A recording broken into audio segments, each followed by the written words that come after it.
அன்பு கலந்தனிய வணக்கம் நேர்களே. மீண்டும் பண்டிகை காலங்கள் முடிவடைந்து வீட்டில் இருந்த வண்ணம் செய்தி தகவல்கள் என்ன என்பதை அறிந்து கொள்ள ஆவலோடு இருக்கும் உங்கள் எல்லோரையும் சக்தி பிரஸ் ரிலீஸுக்கு வருக என்று வரவேற்கின்றோம். சக்தி நியூஸ் ஃபர்ஸ்ட் மற்றும் சக்தி டிவி இணைந்து வழங்கக்கூடிய நிகழ்ச்சி இது. இன்று செய்தி அறையில் இருந்தவருக்கு உங்கள் அபிமான கோகுல்நாத் தங்களோடு இருக்கிறார். வணக்கம் கோகுல்நாத். இனிய காலை வணக்கம் கஜமுக நேயர்களுக்கு. இனிய காலை வணக்கம். இன்றைய செய்தி பத்திரிகைகள் சுமந்து வரக்கூடிய செய்திகளை நாங்கள் பார்க்கலாம் நேரடியாகவே. அந்த அடிப்படையில் தமிழ் பத்திரிகைகளிலே முதலில் தினக்குரல் பத்திரிகை அழைத்து வருகின்ற செய்தி இது. பலவந்தமாக புனர்வாழ்வு அளிக்க முயன்றால் பாரதூர விளைவு ஏற்படும், வடமாகாண சபை உறுப்பினர் அனந்தி எச்சரிக்கை. அதற்கு அருகிலே இன்னும் ஒரு செய்தி வந்திருக்கின்றது. அதாவது அனந்தி சசிதரன் அவர்களை கைது செய்து புலிகளின் முகாம்களில் புனர்வாழ்வு அளிப்பதற்கு அரசு திட்டம் என்கின்ற செய்தி ஒன்று வந்திருக்கின்றது. அதற்கு ஒரு பதில் கூறுவது போல்தான் அனந்தி சசிதரனுடைய இந்த அறிக்கை இன்றைய தினக்குரல் பத்திரிகையுடைய பிரதான தலைப்பாக பிரசுரமாகி இருக்கிறது. ஆம் கஜமுகன், குறிப்பாக திருகோணமலை மாவட்டத்தினுடைய தமிழீழ விடுதலை புலிகள் அமைப்பினுடைய முன்னாள் பொறுப்பாளராக இருந்தார் எழிலன். அவருடைய மனைவிதான் அனந்தி சசிதரன். உங்களுக்கு தெரியும், யுத்தத்தினுடைய ஆரம்ப புள்ளியாக இருந்தது மாவிலாறு பிரச்சனை.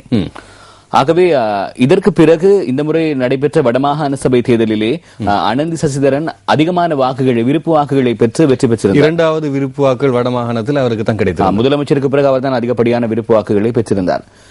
அதற்கு பிறகு அண்மை காலமாக நல்லிணக்கத்திற்கு குந்தகம் விளைவிக்கும் வண்ணம் அவர் கருத்துக்களை வெளியிடுகிறார் என்று அரசு தரப்பிலே இருந்து ஒரு குற்றச்சாட்டு முன்வைக்கப்பட்டிருக்கிறது. அந்த குற்றச்சாட்டினுடைய அடிப்படையிலே இவரை புனர்வாழ்வு அளிக்கப்பட வேண்டும் இவருக்கு என்கிற கருத்துக்கள் அரச பாதுகாப்பு வட்டாரங்களில் இருந்து பரவலாக எழுகின்றன. நல்லிணக்கம் என்பது என்ன? நல்லிணக்கம் அவர்களுடைய வரையறையின் அடிப்படையிலே இனங்களுக்கு இடையிலே பிளவை ஏற்படுத்துகின்ற வண்ணத்திலே எந்த ஒரு விதமான செயற்பாடையும் முன்னெடுக்காமல் இருத்தலை நல்லிணக்கம் என்று அவர்கள் வரையறை. அப்படி என்றால் பௌத்த கருத்துக்களை முன்வைத்து நல்லிணக்கத்தை குந்தகம் விளைப்பவர்களுக்கு என்ன நடவடிக்கை? அதற்கு நான் நினைக்கிறேன் அவர்கள் அதை அவர்கள் கூறுகின்ற பொழுது கூறுகிறார்கள், அவர்கள் சமய புறமையை கையாளுகிறார்கள். ஒரு சமயத்தை சேர்ந்தவர்கள் அவர்கள் இன்னொரு சமயத்தை சேர்ந்தவர்களுக்கு இதனை சொல்லிக் கொடுக்கிறார்கள் என்று அந்த நேரத்திலே வரையறையை கொண்டும் அவர்களுக்கு ஏற்ற மாதிரி அவர்கள் மாற்றிக்கொள்கிறார்கள். அப்படி அரசியல் சாசனத்திலே சமயங்களை கைகொள்வதற்கு இருக்கக்கூடிய சுதந்திரம் என்ன வரையறையை கூறுகிறது? அது விரும்பிய ஒரு மதத்தை விரும்பி ஒருவரால் பின்பற்றக்கூடிய சுதந்திரம் இருக்கிறது எல்லோருக்கும். அது மாத்திரமல்ல, நீங்கள் ஒரு மதத்தவராக இருந்தால் நீங்கள் அதை எனக்கு போதிப்பதற்கு உங்களுக்கு என்ன அதிகாரம் இருக்கிறது?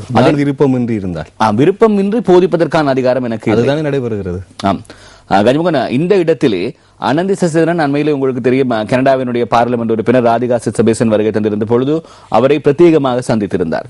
ஆகவே எங்களுடைய நாட்டிலே நடக்கின்ற பிரச்சனைகளை சர்வதேசத்தினுடைய கவனத்துக்கு கொண்டு வருவதிலே முக்கிய பங்கு ஆற்றுகிறார். ஆகவே இவரை கைது செய்து புனர்வாழ்வு கைது செய்வது என்பதை தவிர்க்க வேண்டும் கஜமுகன். இவரை அழைத்து புனர்வாழ்வு அளிப்பதற்கான முகாம்களிலே இவரை கொண்டு செல்ல போகிறார்கள் என்ற கருத்து பரவலாக நிலவுகிறது. ஆகவே இவரை கைது செய்வதற்கான அடி இவர் முன்னர் இருந்த, அதாவது எளிதனுடைய மனைவி என்கின்ற அடிப்படையிலே தான் அங்கே நிரூபணமாகிறது. நிரூபணம் என்பதை விட அவர்கள் கூறுகிறார்கள் நல்லிணக்க செயற்பாடுகளுக்கு இவர் குந்தகம் விளைவிக்கின்ற வண்ணம் ஈடுபடுகிறார். அப்படி என்றால் புலிகளின் முகாம்களுக்கு புனர்வாழ்வு அளிக்க வேண்டிய அவசியம் இல்லையே கஜமுகன். நீங்கள் கேட்டுக்கொள்ள எனக்கு விளங்கவில்லை. அப்படி என்றால் இவரை புனர்வாழ்வு அளிப்பதற்கு விடுதலை புலிகள் சார்ந்த அந்த புனர்வாழ்வு முகாம்களுக்குள் சென்று கைது செய்ய வேண்டியவோ அல்லது எந்த முகாம்களுக்கு கொண்டு செல்ல போகிறார்கள் என்பது தொடர்பிலே தெளிவான கருத்து எதுவுமே பதிவாகவில்லை. ஆனால் அவர்கள் சசிதரன் கூறியிருக்கிறார், அனந்தி சசிதரன் தன்னை புனர்வாழ்வு அளிக்கின்ற நடவடிக்கைகளிலே அரசாங்கம் ஈடுபடுமாக இருந்தால் சர்வதேச ரீதியிலான பாரிய அழுத்தங்களை அரசாங்கம் எதிர்நோக்க வேண்டி ஏற்படும் என்று கூறியிருக்கிறார். சரி, இது குறிப்பாக மக்களினால் தெரிவு செய்யப்பட்ட பிரதிநிதி இன்று நிச்சயமாக அதை நாங்கள் கூற வேண்டும்.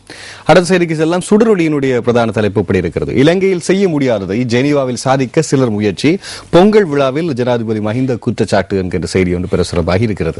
இந்த செய்தி தொடர்பாக நாங்கள் விரிவாக பார்ப்போம் கஜமுகன். இந்த செய்தியை விரிவான ஒரு முறையிலே இணைய பத்திரிகைகளில் குறிப்பிட்டிருக்கிறார். ஆனால் குறிப்பாக சுடரொலி சாதாரணமாக இந்த என்ன சொல்வது வெளிக்கொள்கைகள் அல்லது நாடு கடந்த தமிழ் மக்கள் இருக்கக்கூடிய விடயங்களை அதிகமாக கொண்டு வரும். ஆனால் அனந்தி சசிதரன் விடயம் தலைப்பாக வரவில்லை.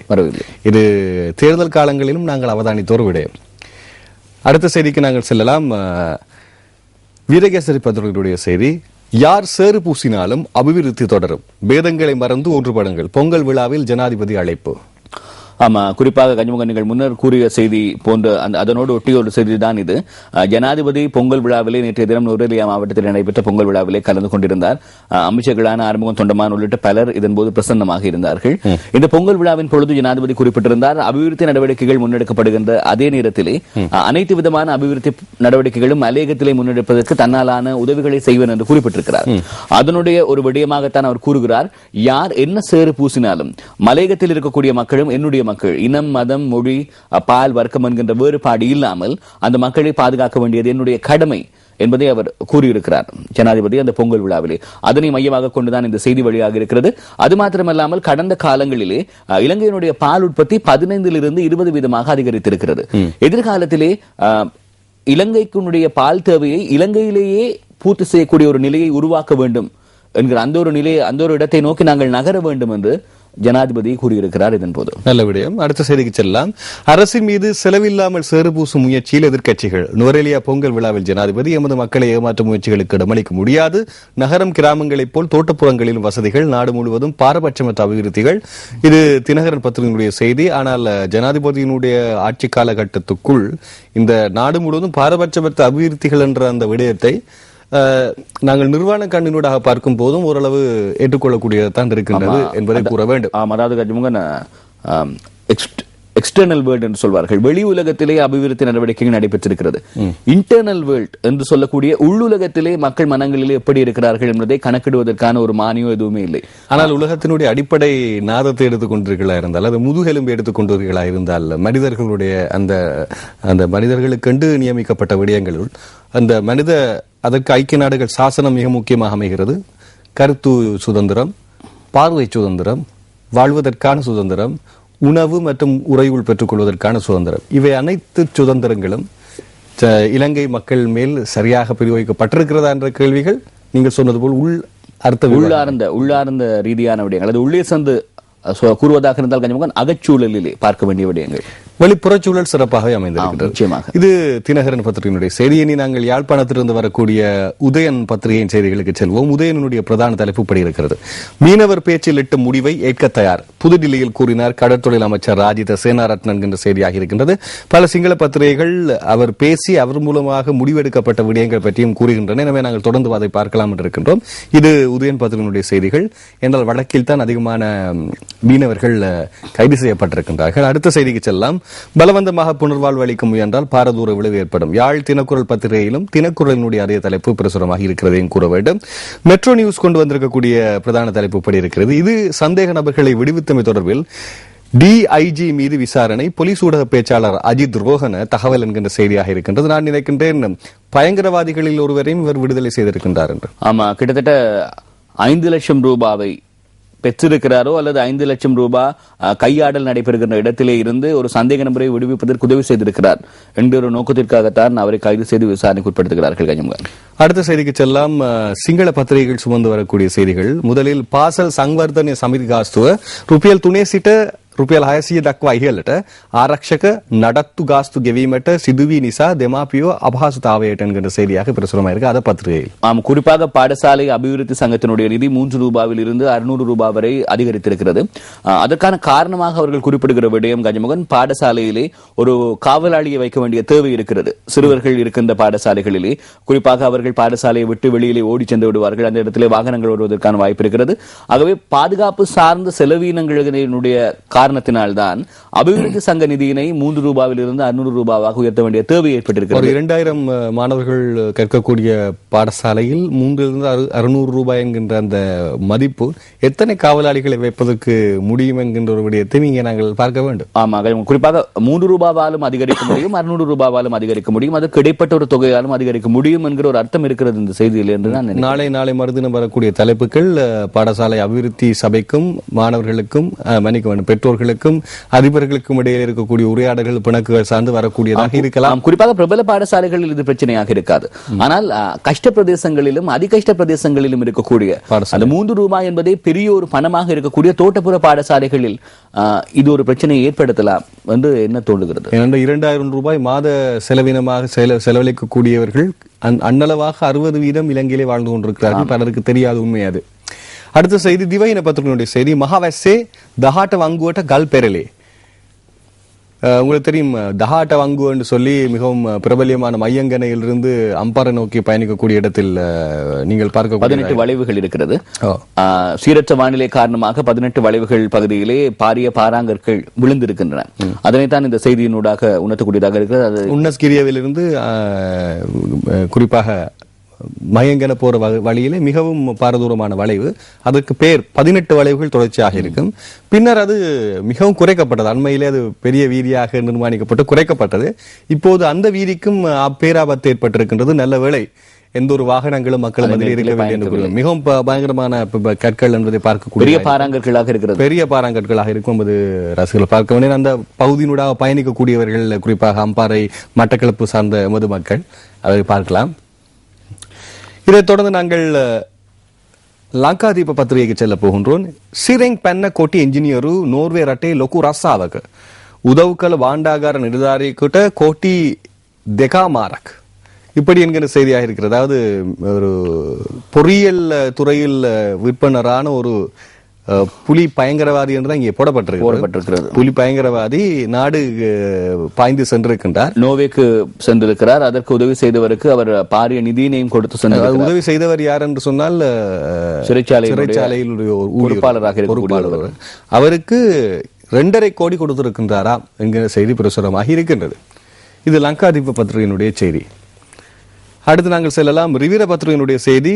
தெய்யந்தர பன்சலக்கட அகுனெங் வதி ஹட்டக் ඇදහැටවෙයි ඩෝන් සද්දයක් සමග ලොකු එලියක් විහිදුනා අකුණ ආවේ උණ ගහක් දිගේ සිල් ඇත්තන් තන තන වැටුණා 15 දෙනෙක් රෝහලේ என்கிற செய்தியாக இருக்கின்றது.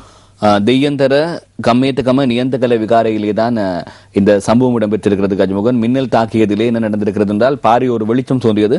அதன் பின்னர் கிட்டத்தட்ட 15 பேர் அதிர்ச்சியின் அடைந்து வைத்தியசாலையில் அனுமதிக்கப்பட்டிருக்கிறார்கள். அதிலே பிக்கு ஒருவரும் அடங்குகிறார். நேற்றைய தினம் உங்களுக்கு தெரியும் பூரணை தினம்.